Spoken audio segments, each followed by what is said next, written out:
Welcome to Android Authority on Air, the original Android Hangout show on Google+. I'm Derek Ross. And I'm Scott Anderson. I'm Dan Charlton. I'm Jonathan Franklin.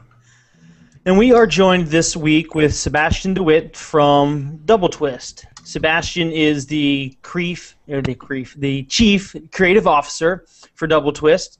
He has worked for companies in the past such as Apple, HP, T-Mobile, HTC, Sony, EA.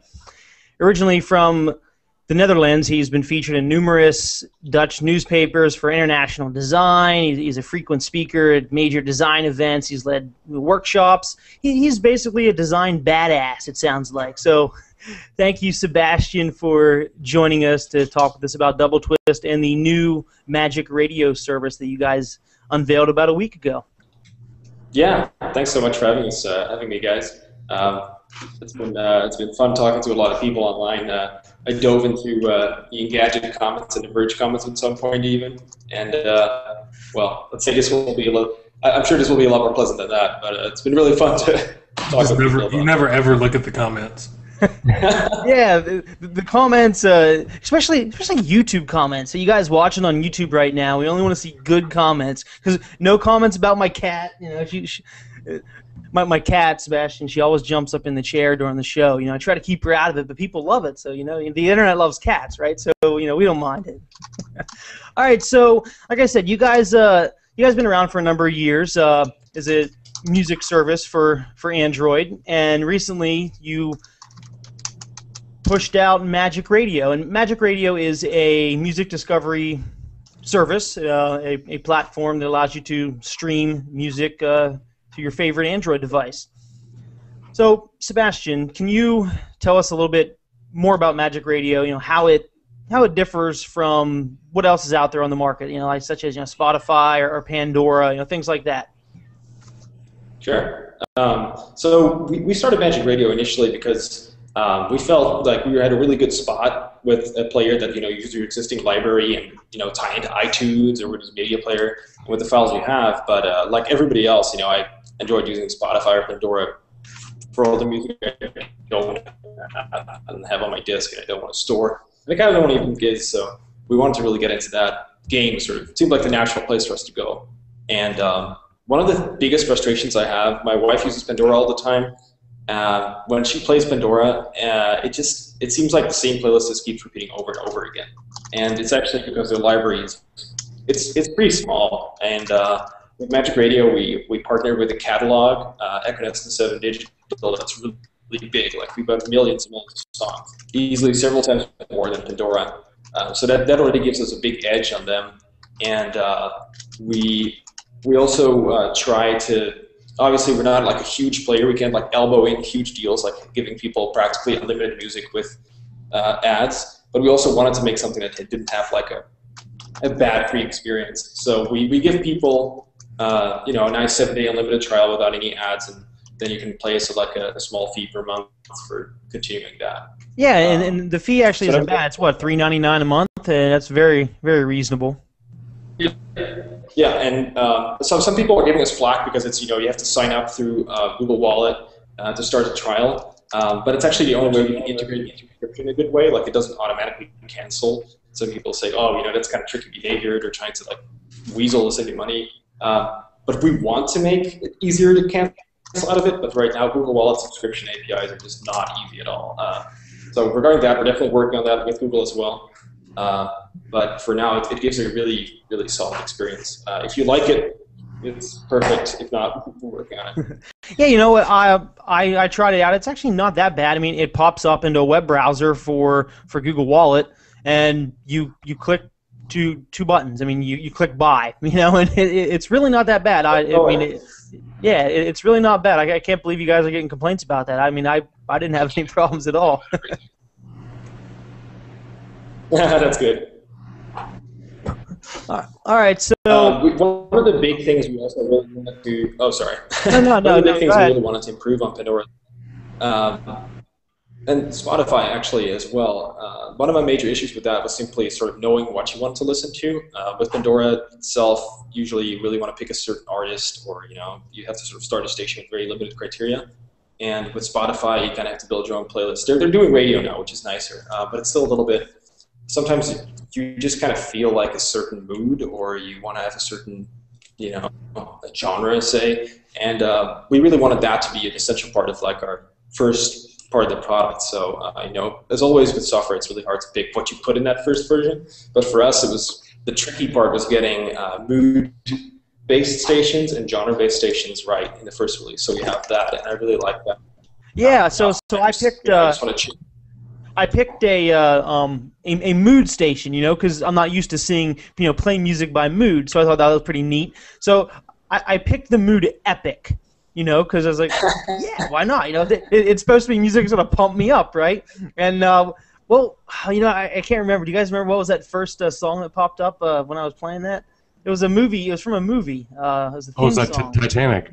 Well, Titanic was one of, but that really wasn't a pump up. What was the first one? Oh, I don't remember. But it was like a pump up. We're like, yeah, we were getting ready. It was epic music. I liked it. It was pretty cool. I mean, was that most of the development that went into it? Like, there was a lot of thinking behind the scenes of how to accurately describe and portray a mood, and Yeah. So how did you guys come up with the moods? It was for the different kinds of music. And I think we lost him. Uh-oh. Well, see, that's what happens sometimes, with live broadcasts. You just never know what's going to happen, such as your developer, losing connection and freezing. But there he is. He's back. Hey. Muted again. You're back, but you're muted right now. Just unmute. Whenever you join a Hangout, it automatically mutes you. Top right. Wrong button. Too far to the right. So this is all part of the deal. He'll be back. He'll be back. So anyways, we'll talk about Magic Radio for a second. Here he is. Sorry about that, guys. Hey, that's No fine. Live broadcasts always have hiccups from time to time. You never know what you're going to get, and every once in a while, Google throws us a hiccup as well. And it's always fun whenever I get disconnected, like in the middle of a rant. It always happens. I'm like yelling about something, and boom, like I'm in the middle of like complaining about something or really on a roll and just get disconnected. So yeah, just like that. Yeah. So I don't know if you caught what I was asking before you got disconnected, but I'm just wondering, did a lot of the thought process go into how to portray a mood through song choice and how to accurately, portray a mood with song? I'm sorry. Could you repeat that? You broke up a little bit.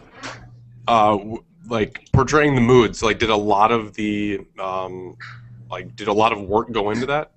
Yeah, it really did. It's really funny too because it's the most hilarious testing you can have. We at some point we had this persistent problem that we had a relaxation-based station. It would not stop, like inserting Swedish death metal. For some people, I'm sure that's super relaxing, but we need to change up the criteria a little bit so it doesn't do that anymore. And we managed to get that down. But it's also kind of difficult because you have to work with different parties. Like we have Echo Nest and Seven Digital and these other providers and people that provide the music to us and a lot of the cool data to make those mood-based stations. So we have to work with them to get those kind of things resolved. So if you still find some death metal in a relaxation mood station, then we're working on it. That's pretty funny though. So you're going along, it's really really calm and everything. Then all of a sudden just boom, death metal like. It's great because to test it, you just pretty much all use it day to day. And you have your phone in, you have your headphones. You're just like, what is this going on? I know, it's really funny. But yeah, you'll have that. As you said, it's you guys' first version. It's only going to get better with time, Definitely, and the more people who use it, the better our data set gets. Well, in this case, there would be Econet's data set as well. Okay. Do you leverage off of the being that you have the unique advantage of kind of combining people's own native music, and do you leverage that into predictive servers too? Yeah, that's a huge thing. For me, that was one of my major annoyances with Spotify. It integrated into my iTunes library because I keep my music in iTunes, but then it's sort of like a dead part of it. It didn't learn from it. Couldn't make any suggestions. I ended up just going to last.fm to find new artists and then sort of manually like entering them into to Spotify to see if they were on there or not, and then putting them in a playlist and then making a playlist of stuff I may like or not. If you already have music in doubleTwist, we actually make a station of music you'll love, very likely, or music you want to discover, like music that's way more sort of out there, but we think you might like. And there's such a wealth of data there that you can even, we're actually working on implementing that right now. We can take an existing playlist and tell us, hey, what about, I want to make this twice the size, okay, can we do that? And that's really nifty. I mean, we're just scratching the surface there. We tried to integrate as well as we could, and there's already some cool stuff in there, but possibilities are still pretty promising. So it's pretty cool. And then you said you guys are definitely unique compared to to Pandora or Spotify because you offer, just as a recap here, you can create a station based on an artist, a song, the album, genre, mood, which is fun, or a search term. So it gives you a variety of choices. Yeah, you can even base it on any kind of a word you want. Like you could say, you can stick, put some pretty funny terms in there and see what comes back. But for now, it's really useful for, say, music festivals. Coachella's coming up, so we made that like one of the default statements that you have right now to see, how flexible that really is. And then you have the ability to purchase the song as well. Now, what service does that go through? Is that go through your own store, your own service, or does it go outside? It goes to sadly on one side, it's sad that we don't have our own music store. On the other side, I cannot imagine the kind of headaches involved with that. So right now we're using 7 Digital for that. They've got a really good quality, DRM-free tracks that are usually the lowest price that they usually beat iTunes. So they seem like the best person to partner up with. Good. And What sort of? Go ahead, Scott. Is it available just in the U.S.? Because I know that I'm in the U.S., but I don't. How about people across the sea? Yeah, it's currently only available in the U.S. We're trying to negotiate, with our content partners to see how far we can bring that, to people and stuff. But it's kind of out of our control. We're trying really hard to bring it out of the U.S., but for now it's limited to U.S. only. Yeah, with the Google products and everything, we always hear U.S. first, but it's good to hear that negotiations are Do you think that at least was? you're talking about it. Do you think that is your biggest hurdle for licensing and legal challenges? Is trying to get content available overseas? Yeah, it's so tricky. I mean, it's it's no miracle that a lot of people don't want to get into this stuff because it's legally so tricky. And we've already, even with these great partners that we have, we find it to be pretty challenging. But we're doing everything we can. Like I said, we don't have a giant corporation elbows to elbow ourselves into markets like that. But we try. So besides legal mumbo jumbo, what are some of the technical or design difficulties or hurdles that you guys had to get by to launch this? Once we got really well integrated with EchoNest and their data set, it kind of became a big challenge design-wise to figure out how we could show this amount of flexibility and how we could push all the possibilities into one small package without completely overwhelming people. And I think we did a pretty decent job at that. One of the things we switched around at some point is we used to have all these icons for different stations you could pick, and now we let people sort of more type, and then we suggest what comes up. So you could say, let's see, Magic, and it would suggest, you want to make a station out of Animal Magic, which is an album by Bonobo, one of my favorite artists, or do you want it, based on Magic Carpet Ride by Steppenwolf, or you want to make a station based on a Magic Mood, or there's so many possibilities that it was pretty tricky to make that not overwhelming. Apart from that, just make it work across obviously the variety of Android devices that are out there, and testing on all of those over that period of time. You want a radio station to work for longer than just 2 tracks. So our typical test process definitely drew out a bit. Nice cat, by the way. Yep, she's in her spot. So now the YouTube comments are going to start coming. So what about from a hardware perspective? I mean, what all does it take to run an internet radio service? I can't imagine it's it's easy? Yeah, to be honest, I'm not the perfect person to ask that. John, our resident hacker and our awesome engineer, is also the CEO of the company. Did a lot to optimize for as many devices as possible. I sadly can't provide very insightful commentary about what it really takes for a device to be good for streaming. I more meant the back end. Are you guys hosting servers, running all of this, and streaming it down? Are you renting space from an Amazon or a Google type cloud provider, or are you running your own massive data center for this? Fortunately, we don't have to worry about that too much, thanks to our content providers. The only thing we have to do is sort of take the requests and intelligently tell their servers to stream it to our users. More the middleman than the actual provider. Yeah. Nice. All right, so I have a question for you that I think is more up your alley. It's more of a design question. Being an Android show and being the guys that we are, we like hollow apps. We like Android apps that are of the hollow design. I'm sure you're familiar with that. Mm-hmm. Right now, the doubleTwist app is not a hollow app. Is there a reason that you haven't gone that way? Are there plans to hollowify, if that's a word, the app in the future? Where do you see that ever happening?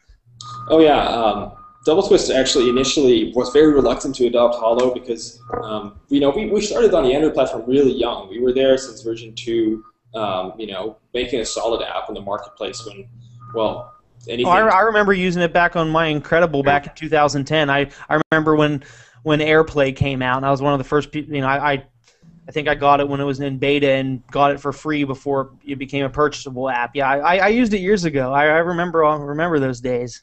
That's awesome.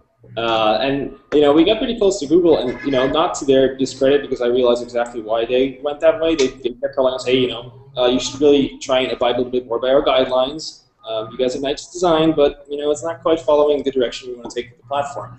And every time they did that, 6 months later, they would come out with a design that would kind of conflict with their old one because they were still sort of in flux and trying to find the look and feel of their platform.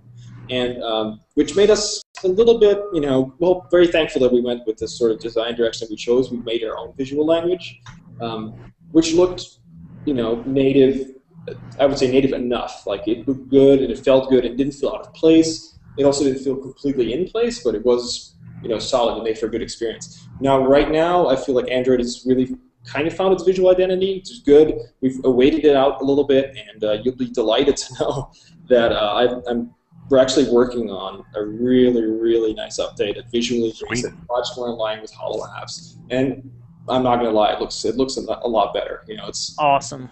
Really simple. It's really clean. Very nice. And yeah, it just took us, some time to make sure that that's the direction Google was going. But also, since we were just focusing so much on making new products, we're working on a really cool secret new desktop thing at the same time as well. So yeah. Yeah, that's cool because as Android fans, a lot of people are gonna, they're not gonna like Apple. They're like, oh, I don't want to run doubleTwist because it looks like iTunes. Give us something that looks different. So that's cool. You guys have that coming out of the pipeline. So yeah, I respect that. That brings up an interesting argument, and since you actually have the statistics, it seems like a lot of developers are seeing a lot more in terms of purchased applications and people that pay. It seems like the 4.0 and up users, in terms of adoption of those type of applications, tend to be a much higher percentage than even the gingerbread ones, even though the platform's about half and half right now. Is that what y'all are seeing too out of your, especially like the subscription service and things like that? Or yeah, definitely. Without going into too much detail, because I don't have the statistics right in front of me, I know from what I've seen in stats in the past that they're a much better route for, lack of a better word, monetizing. There are just people who tend to, I think, use their device more than old people. And also, I think that they're running faster devices. That's a really good point. More often than not. It's a little bit easier to consume content when you got something that's not lagging around. Yeah. Yeah, most of your gingerbread phones that are newer are feature phones now, so equivalently anyway. So. Yeah, totally. So it's hardly a surprise, but it's really good to see that, and especially once we see that curve of adoption going up for that platform and that market segment expanding, we're really happy to see people having enough trust in the platform to buy apps, and makes us happy that we got into it so early. To become a name that's associated with good stuff. Education. So if you guys are watching live on YouTube or Google Plus and you have any questions about doubleTwist, Magic Radio for Sebastian, go ahead and drop a comment, and we're watching them. We'll relay the question to him, and he'll try to answer it for you. Happily. So can you tell us a little bit more about how Magic Radio is going to be integrated into the Magic Play platform? Yeah, for sure.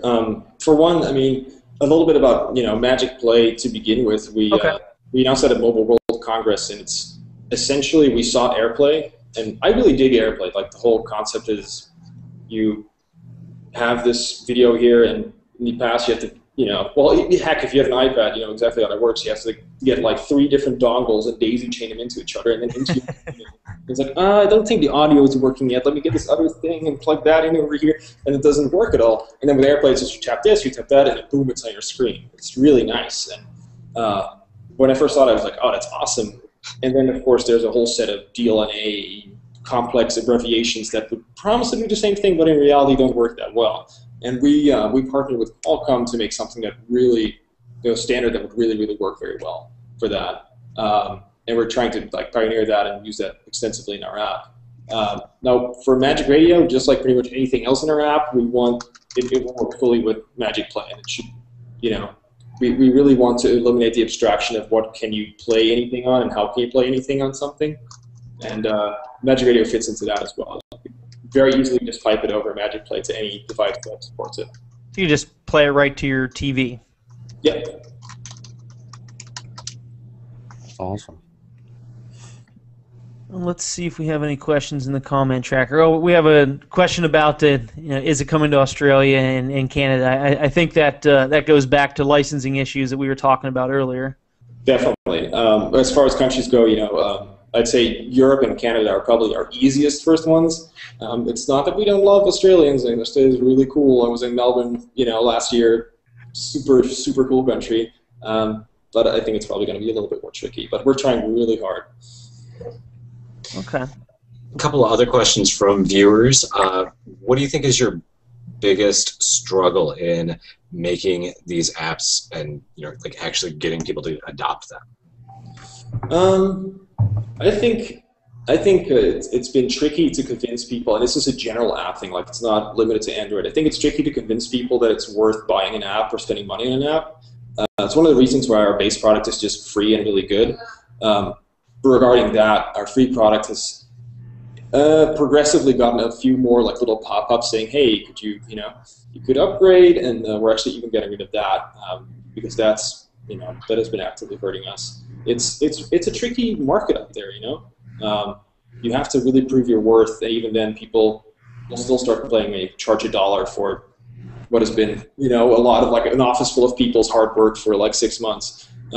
So that's a major challenge, just simply convincing people that you're worth money, and establishing that trust is huge. I'd say second, when it remains with Android and gets a bigger problem over time, is just designing for so many devices and making sure you get a really good experience on each. I wrote a blog post about it at some point, and it's a really, really tough battle.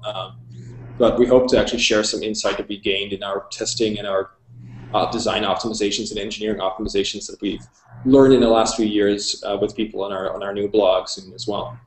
And do you think that fight will continue to get easier as people adopt more the newer versions of Android, or do you think it'll kind of stay the same as the newer ones come out and they stay at Ice Cream Sandwich or Jelly Bean when we're already at Android 6 or?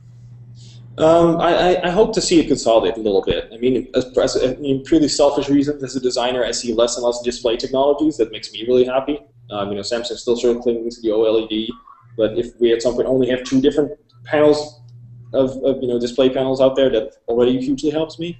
But I also think that we will see manufacturers getting better at updates and stuff. It's a competitive market out there, and you have to gain a competitive edge. And I think the market will sort of regulate itself in that sense.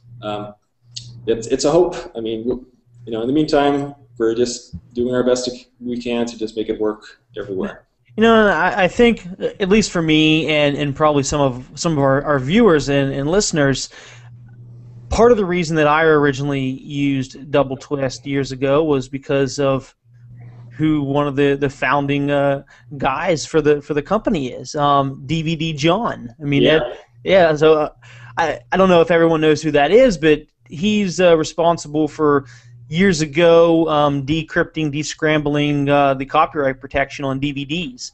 I mean, it was a pretty big deal. I mean, go ahead and just Google DVD John, and you'll find out all sorts of neat stuff. But that was the whole reason that whenever doubleTwist launched back in 2006, I think. Yeah, that's the whole reason I downloaded it and started using it. I was like, huh, this is pretty cool. All right, I know who that guy is, you know. So so for all the tech geeks out there that know who that is, that's a reason right there to give it a try, you know. That's true, and we've always sort of kept that as one of our ideals. You know, we're kind of like the small guy trying to fight the big force. At some point in '08, we put a really big banner on the San Francisco Apple Store we have downtown over here during like their big developer event. It was really amusing to see everybody freak out over that. I'm sure there was very angry phone calls being made by Apple to people that day. Oh, that's hilarious! Yeah, because That was your really app nice. used to the original doubleTwist app used to strip. I think the term was liberate music from the Apple iTunes. Yeah. Yep, that's actually before I was involved too. Oh, that's hilarious. All right. So a couple more questions from our viewers. Is the Magic Play going to be free, included in the subscription price, or is it going to be like an equalizer where it's a couple of bucks in-app purchase? Oh no, Magic Play is completely free. It'll be free for our free products. It'll be free for anything out there, pretty much. We're trying to make, because we love the idea of AirPlay so much, except the fact that it's limited to only Apple devices. We're trying to make something that will really work for everything out there without having to worry about paying any fees to any company or whatsoever. It should just work. Nice. Very nice. Another question is, where do you see doubleTwist in 5 years? What do you expect the company to be doing then? How do you think things will have changed since then? Well, perhaps in 5 years we'll finally have a tablet app. Hey, you know what? Whenever you go hollow, you could work that in there. Yeah, no, actually, I'm secretly may or may not be sketching up something, but given the pressure that Google has been giving us on having a tablet app, You know, that's good. You know, you gotta go hollow. You know. definitely. So yeah, in 5 years, where is the doubleTwist? Having more hollow apps, having a, you know, we're really like, we're in Magic Play for the long run. You know, we want to make it. We're considering things like, you know, perhaps we can bring it to the web. Again, I can't promise anything because there's lots of technical and licensing and yada yada yada behind it. But I really like the service. I would love to see it, you know, in different places. We're working on completely making a new product for the desktop. So for Windows and Mac, there's a really cool new set of apps coming that work really well.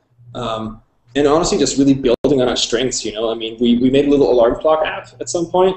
That was really nice, and it was really cool to see the reception to that, because people said, there were two types of comments you saw on it. One was, why would I spend money on an alarm app when my phone already does it? And then other people said, well, doubleTwist makes really nice apps, and this one is no exception, and it's definitely like worth a buck. And that was really cool, and it, you know, made us think, hey, we could definitely in the future make apps that sort of extend naturally from our player, or, you know, do like one thing, do it right. And I think we'll definitely like build on our strengths and try and sort of create more things that make people's lives more fun or easier. Awesome. So, you know, you gotta love those YouTube comments, you know. So apparently they think this is like a cross between, like, you know, Reddit's like Ask Me Anything, because we have questions like, you know, how'd you grow that mustache, and, you know. It's a good time. And, you know, we have another question about, so, you know, what did you have for lunch today? You know, I mean, this isn't an Ask Me Anything, guys. I mean, it could be, but. I mean, they're not bad questions. It's just, you know, pick your battles and times. So we do have a relevant question, and I don't know if you're privy to this. So how do artists get paid through the radio service? I mean, that might be a question more for your content provider than. That's actually a super good question. I would love to ask our content provider about that. But as far as I know, it's very similar to the way that Spotify pays their artists through radio systems and Pandora pays it. I think they're all connected to an artist interest organization that actually measures usage of artists based on radio and pays them out a certain amount that all these companies pay to this fund. It's a really complicated, weird thing, which is actually one of the reasons why we have to limit the amount of skips you can do in our app, because otherwise we're not technically considered radio anymore. Apparently these are very, very, like, specifically written laws in the U.S. That have been optimized for this, and I'll try and figure that out. Actually, it'd be fun. Perhaps I can do a Reddit AMA on it or something. There you go. See, man, let us know if you'll do if you're going to do an AMA. Then Yeah. see if you do that, then you'll have to answer the questions about what you had for lunch, how'd you grow the mustache, things like that. Well, usually there's something about like duck-sized horses and horse-sized ducks in there as well. So yeah. Reddit. All right. So, any other questions, Dan? I'm not seeing any. I don't see any others in the comments now. Okay. Well, I have a question about the Google Plus kind of the new API that was released, the social plugin. Are you going to integrate that into your app at all? I know that you're getting kind of pushed by Google for Hollow, but I mean, I could see that. I'm currently listening to, and it shares it to Google Plus. Yeah, it's really funny actually, because we introduced the sharing feature at some point, and we really wanted to integrate Google Plus, and we contacted him and was like, "Hey, how do we do this?" And he said, "You can't. We're trying to push your platform here, guys." So we're very cool. Uh-oh. Well, you know what? It was 30 minutes anyways. And that's about the halfway point to where we wrap things up with Sebastian. So if he froze again, that's some good timing. Oh, hey, look, he's back. Yeah, you froze again for a second. I was just saying that I don't think we have any other questions. I don't have any, and it looks like the users don't have any other questions. So I think we're going to wrap up. But you're back. Do you have any questions for us? Anything else you'd like to add about anything we didn't cover? Any plugs for anything? I mean, not awfully much. Again, I really appreciate you guys having us. Being doubleTwist. And, maybe you can give us some. Since you used to work for Apple, you can give us some Apple hate. I don't know if you have any of that. Yeah, I mean, it's just, I'll tell you one thing. Whatever kind of radio product Apple comes out with, you'll soon see that, by the time they get in shape for that, we'll have something so much more awesome built out of doubleTwist that very cool. You'll see people switching to Android 4. And you got to get down when they have their developer conference and hang another banner up and let them know. We'll try. That's great. All right, Sebastian. Well, thank you very much for joining us and talking to us about Magic Radio and doubleTwist. We greatly appreciate you having you on the show. Thanks. Okay, let's move on to some Android news of the week. Let's talk about what Eric Schmidt said recently. So, for a while now, a bunch of Android fans and Chrome fans have been reading into things, speculating on things that have been released, speculating on some code found, and everything, saying that we think that Chrome and Android were going to marry somehow. And Eric Schmidt said this past week at a big tent in India that the Chrome OS and Android merging rumor is false. It's not going to happen. And he did say that they're going to have more of a commonality, which to me sounds like what we've talked about on the show might happen all along. Either that commonality, is that going to be Chrome OS will be able to run, or just Chrome itself will be able to run Android apps, or Android will be able to run HTML5 apps, through Chrome. One or the other. That's my guess. Chrome will be the window, though. The browser will be the window. And that's, I think that's that commonality, because he didn't say, "Oh no, it's never going to happen." He just said, "Oh yeah, they're not merging," because that's just silly. Or they might pick and choose. Yeah. Certain features. So that's my take on that. You guys have anything to say about that? I might do some cherry picking and just pick some features that work well in a mobile setting, and ones that work well on a laptop setting. Well, we know Chrome's coming, or not Chrome. We know Google Now's coming to Chrome. We know that commonality definitely will happen in the near future. Yeah, so that's a mobile feature that will come to the desktop. I think it'll be interesting on the desktop. I don't know how much it's going to be, giving me location-based information when I'm in the same spot. What about your Chromebook that you carry with you, or your regular notebook running Chrome that you take mobile? It's mobile. It's not always sitting in the same spot. No, agreed. I agree with. I think people get their hopes up a little bit too much about what they're going to see converge, and they don't really get what Chrome OS is about.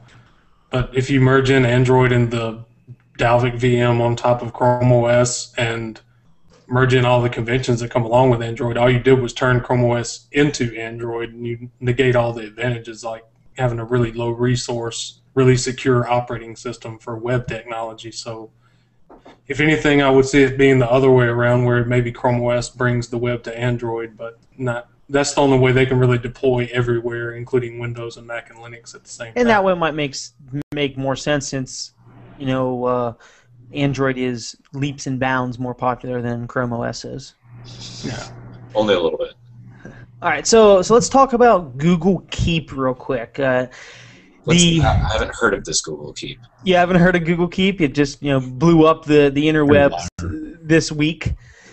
From whenever it appeared for 10 minutes and then disappeared, and then 2 days later was released, and the web was all the rage talking about Google Keep. And if you've been in a cave or you're not a Google fan, Google Keep is Google's note-taking app. You can access it at drive.google.com/keep, or you can download the Android app and use it. And I think it's awesome for somebody that wants to keep all their data on one ecosystem, with Google. You don't have to now use a third-party app such as Evernote or SpringPad. You can use it. You can use Google's own solution, and it's pretty awesome. It allows you to record notes with audio. You can say, "Note, hi, remember to bring home eggs," or something, and it'll transcribe it and put it in a note for you, as well as save it in an audio format that you can play back and listen to later. You can do lists. You can take photos and add them to a photo note, or as well as a regular note too, just random text, and you can rearrange them. If you have a note that's an old note but it's still relevant, you can drag it up to the top. You can color code your notes. And it's simple. I like it. I used to take notes with Google Docs. I just never really liked Evernote, and taking notes with Google Docs sucked, because now I have 400 different note docs that every once in a while I go back in and try to consolidate them into one note doc. But this is neat. I've been using it. So what do you guys think about Note? Let us know in the comments, and then you guys here in the Hangout, have you used it? Do you like it? I haven't used it yet, but I think it's smart for Google to do. It's one of, especially as they are increasingly competing with Office or trying to compete with Office, it's one of the holes as compared to Office. They needed something that could compete with OneNote. I definitely see them going forward and probably coming out with something similar to Visio as well. That would be interesting, because I use Visio in my 8-to-5 job a lot. A lot of businesses do, and realistically, you can almost replace Excel with Google Spreadsheets. You can pretty much replace Word with Getting there. And now, what about Microsoft Access? Can we just get rid of that whole thing? Microsoft has pretty much killed Access anyway. It's no longer really a database program. It's more a platform for developing SharePoint applications now. Yes, and I. From a design standpoint, since we were talking about design with Sebastian earlier, I love it because it's a hollow app, and Evernote's a hollow app as well, but it's just a very clean, simple app. Yeah, and that's what I really like about it. It's clean, simple. It operates a lot better, in my opinion, than Google Plus. When you open up Google Plus posts in a tablet, it's not as quick as the Note. Be nice for the Google Plus app to have. It's very simplistic. You got the swipe to side to delete or archive.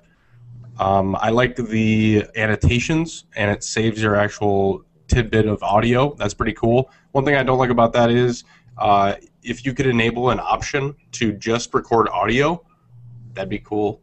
And because when you stop talking, what? So you would like to save the audio note, but don't transcribe it. Or for the transcription, if it just does like a ... if it hears some silence, that'd be pretty cool. But mostly for the audio file. I'd like to be able to NFC share notes with somebody. Let's say you're out and about and you took notes on something. I don't know, maybe you're in class. I don't know, or whatever, and you used it to jot down a few notes, and then afterwards you wanted to share it to your buddy. You just NFC send them the note. I think that would be interesting. But no, go ahead, John. Of course, I'm a little bit lazy, but most of my note-taking relates to taking screenshots of stuff or saving a website for later. So I would honestly like to see almost kind of like a Pocket kind of thing where you could literally share a website and the note-taking app actually parses the website for you to read offline later. That would be. I think that would be neat. So, such as on Google Plus, instead of sharing to your bookmark circle. Just have it everywhere. Or my read it later circle. You click a button and it sends it to keep. And keeps it for later. How about adding a picture from your gallery? You can't do that. You have to take a picture from your camera. That's annoying. Then right?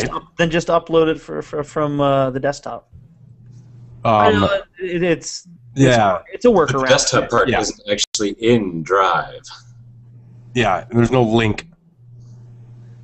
All right, so let's talk about a leak this week with the Google Play Store. Droid Life got a hold of an APK this week that featured a completely revamped UI. It's a little bit unfinished.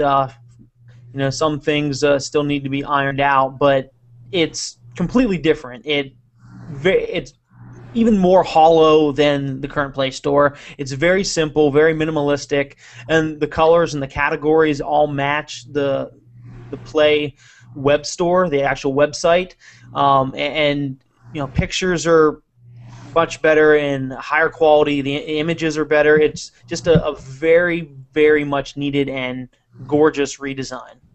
Sebastian, have you seen it? No, I can't say that I have. I'm going to give you a link, and while Derek keeps talking about it, because I'm curious to see what a developer standpoint thinks of, the Play Store, because it's where people, go to get their content and get your app.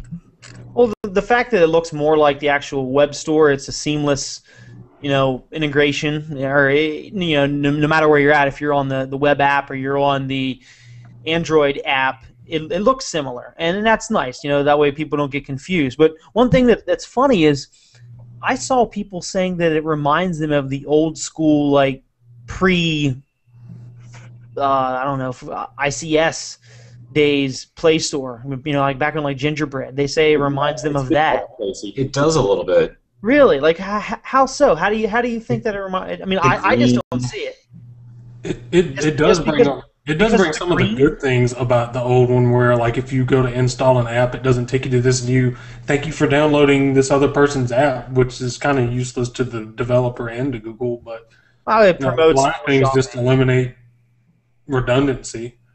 I mean, it promotes more shopping. I mean, that's why they do that. Yeah. But I like the cards though. Yeah, it's very Google Now-esque.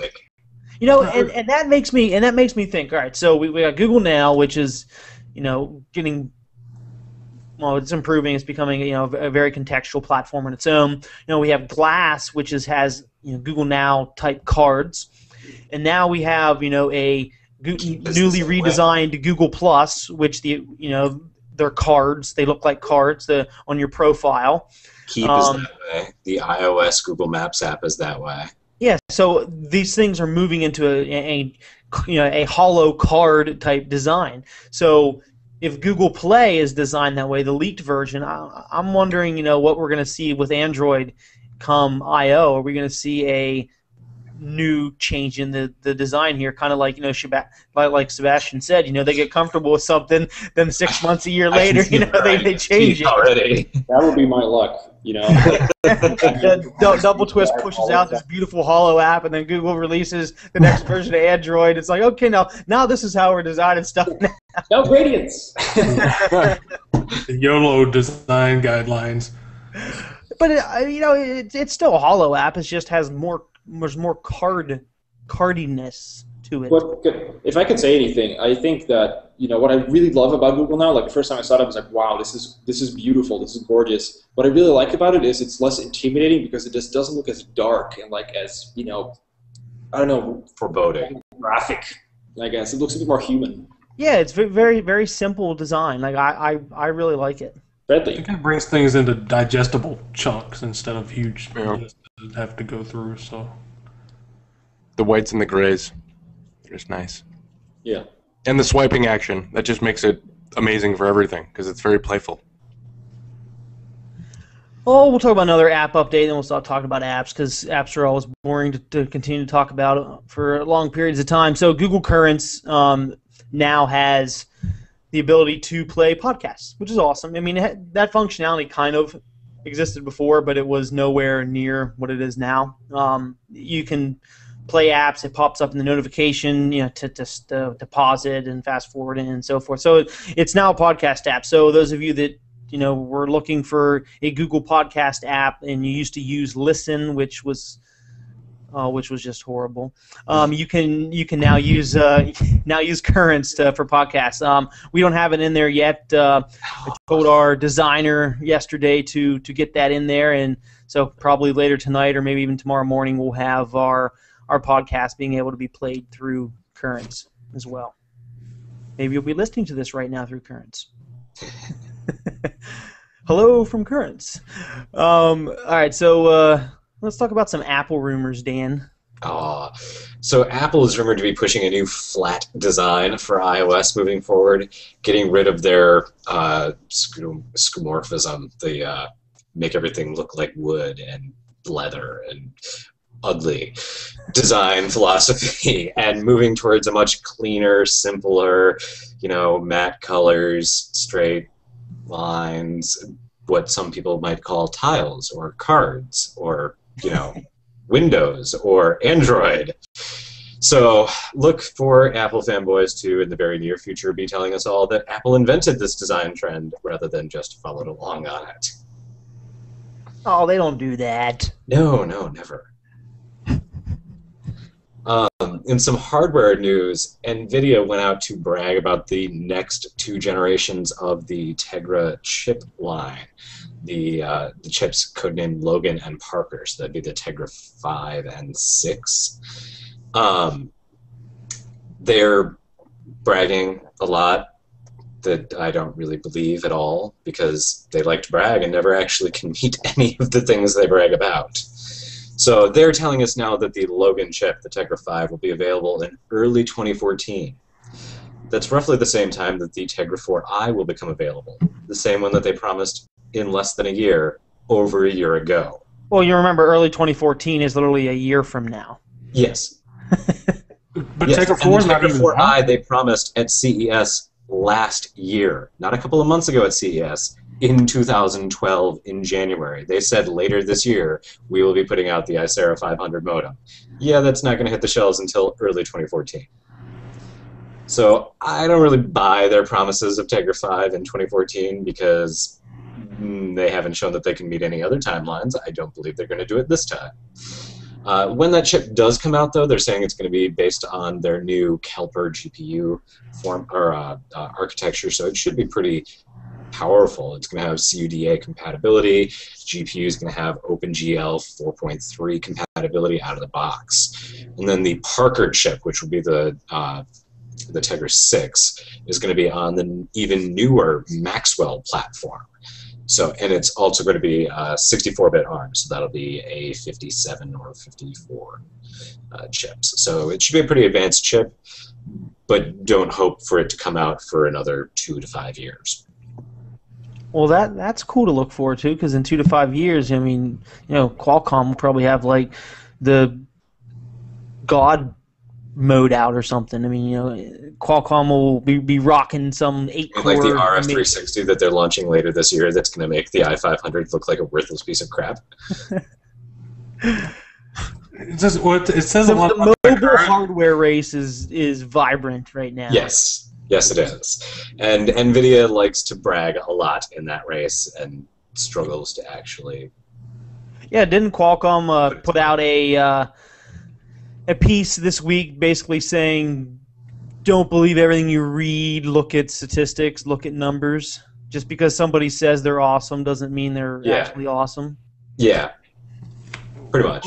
What does it tell you about NVIDIA's confidence with Tegra 4 saying it's not on the market yet and they're already talking about their next 2 chipsets? It's still months away, and all they can do is brag about the next generation that's over a year away.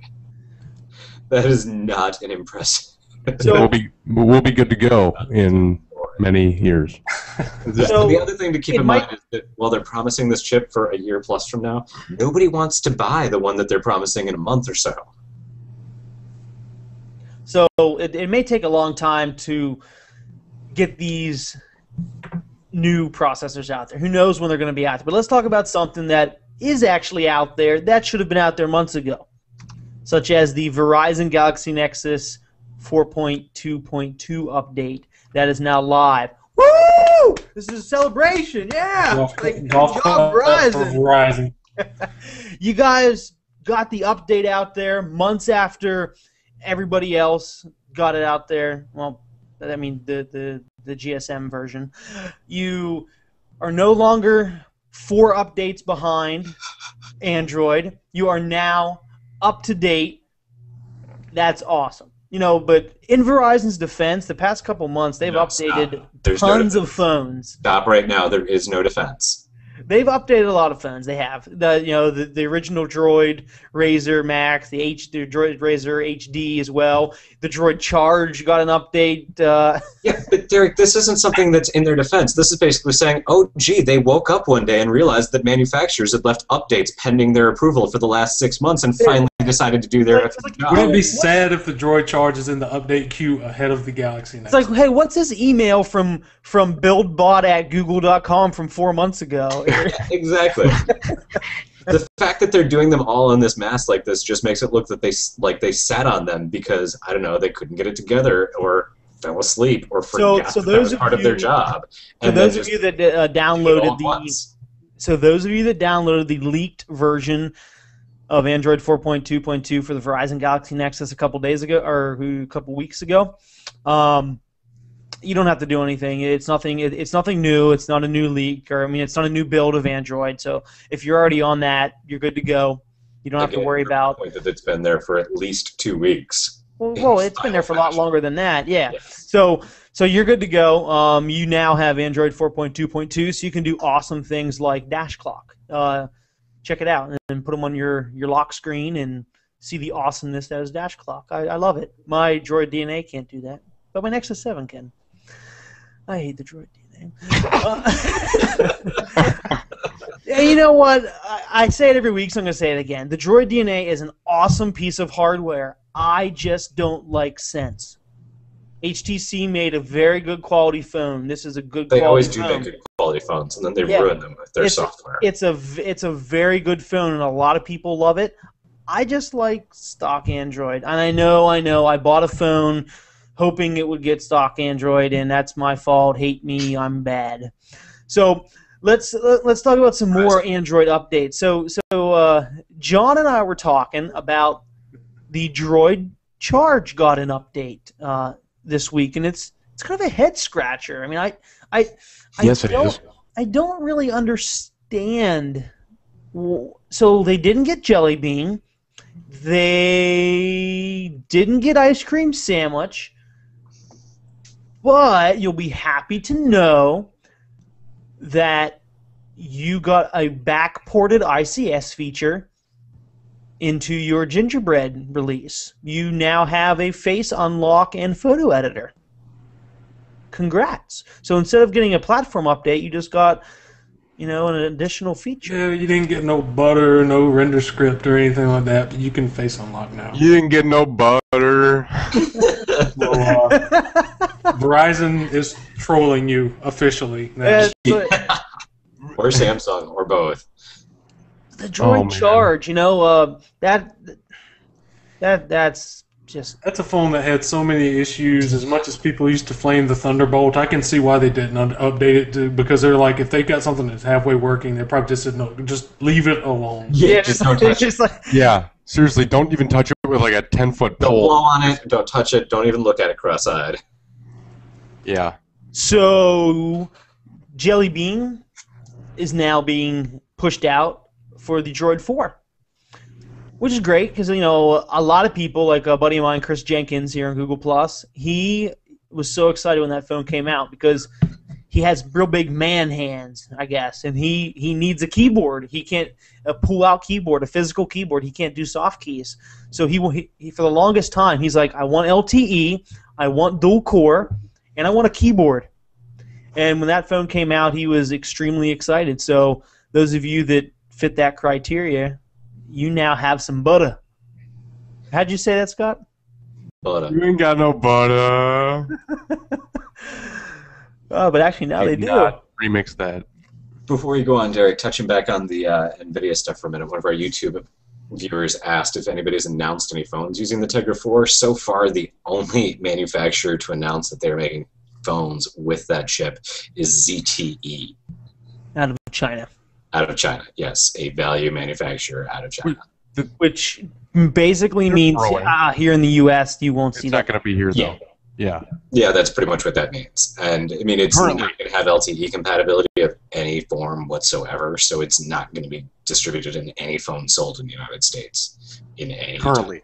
Now, yeah, currently. Now, whenever I spoke with ZTE at CES, they gave us the same as Huawei. They said, hey, we're trying to work with U.S. carriers. We're feeling we're getting pushback. We'd love to release a phone in the U.S. Yada yada yada. So they're trying to do it. Not with the Tegra 4, though. Yeah. Talking about the manufacturers as a whole. Yeah, oh, no, I know they're trying to break into the U.S., but they aren't going to be able to do it with a phone with the Tegra 4 because the American carriers aren't going to sell the phone if it doesn't have LTE. So, those of you that are rocking the Droid 4, you'll be happy to know that it looks the same as the Razer and Razer Max Jelly Bean update, which is good because the Jelly Bean update removes all that crap that you don't need, such as bloatware and Motorola apps that aren't needed when Google apps exist to do the same functionality. So, Dan, my resident hardware guy and my resident carrier news guru. Do we have any carrier news to talk about this week? Yeah, so T-Mobile pushed out an update for the Galaxy Note 2, which most notably enabled LTE on the device. Now that is their first LTE-enabled device, correct? Yes, that is their first LTE-enabled device.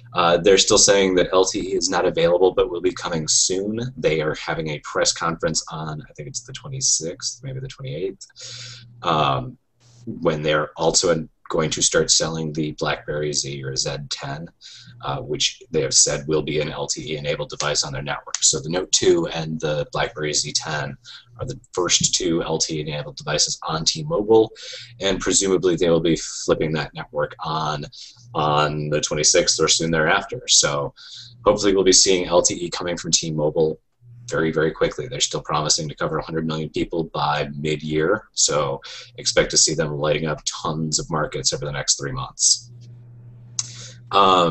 AT&T is also releasing some new plans for high data usage. Don't get too excited, though, because if you want 30 gigabytes of data for your family plan, it's going to cost you $300 a month, plus $30 per phone on the share plan. You can bump that up to 40 or 50 gigabytes for an extra $100 each. So if you need 50 gigabytes a month of mobile data for you and your tablet and your spouse and her tablet and your plethora of children that are using lots and lots and lots of data, you can get that for a cool $500 a month. Now, we have some Verizon news that isn't on the show doc that came out that I think we need to talk about. There's actually two tidbits of Verizon information. Tidbit number one is Verizon came out with a messaging app for tablets and for the desktop. Why? So, well, according to the video, when when my girlfriends are out shopping for wedding dresses and I can't make it, I can still text them from my tablet or my desktop. Which, Oh, you know, wait, it was... I just remembered that not everybody uses Google Voice. Yeah. Well, yeah, exactly. Not everybody uses Google Voice. If you did use Google Voice, you could do that. But if you don't use Google Voice because you're on Verizon, and it's, well, we don't need to get into that. But You can use Google Voice on Verizon. I know you can, but I'm saying that they make it harder to port your number and everything, and to use the Google Voice voicemail. It's not integrated. It's really not that hard. I know. Not at all. I did it really easily. I know. Maybe where you live, it's a little bit harder because the network is non-existent. Making it harder to port your number out. If they're making it hard to port your number out, please call your congressman because No, the reason that it's hard to port your number out is because people that have grandfathered in data plans, they've been on the service for a while, and they want to transfer their number to Google Voice. Oh, what you're complaining about is they're making it hard for people to want to port their numbers out, not that they make it actually difficult to do. Yeah, no, it's very simple to do. You can do it in a few seconds, but when you do that, it cancels your account and creates a new account for the new number. Doing so, you lose your grandfathered in data plan, which many people don't want to do. So it's hard to come to terms with. How about? Oh, bye-bye.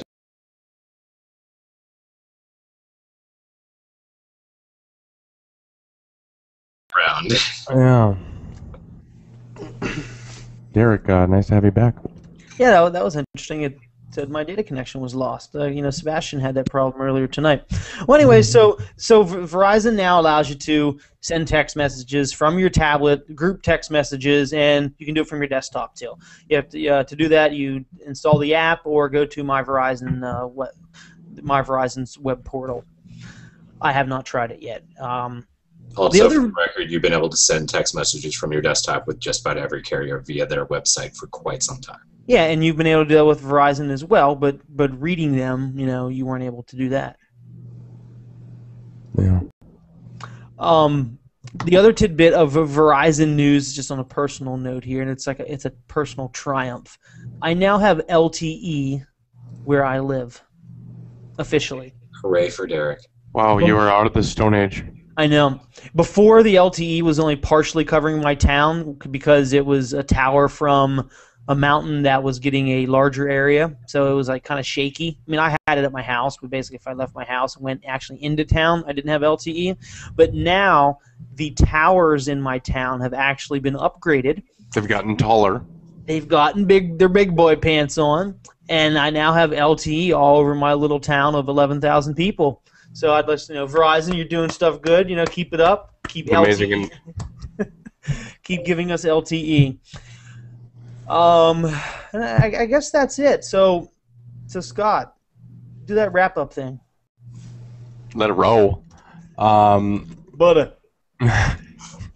You ain't got no butter. You know what I'm gonna call? The show's gonna be called Live with Double Twist, and you don't have no butter. You ain't got no. You ain't got no butter. Okay. So if you guys are watching us on YouTube, you guys can listen to us on Stitcher Radio, iTunes, Miro, RSS feed, and soon to be Google Currents. And also SoundCloud, which just had a Android and iOS update, which is kind of cool. It's a little bit better. You can find us on AndroidAuthority.com and go to the bottom right section called On Air. We do a post after every episode, just kind of wrapping up what we talked about.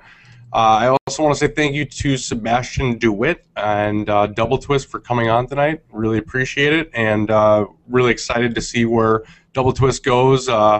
Maybe it hollows all the things pretty soon. But I'm excited to see what they come out with, and yeah. You guys got anything else to add? You ain't got no butter. You ain't got no butter. Peace. All right, guys, have a good night.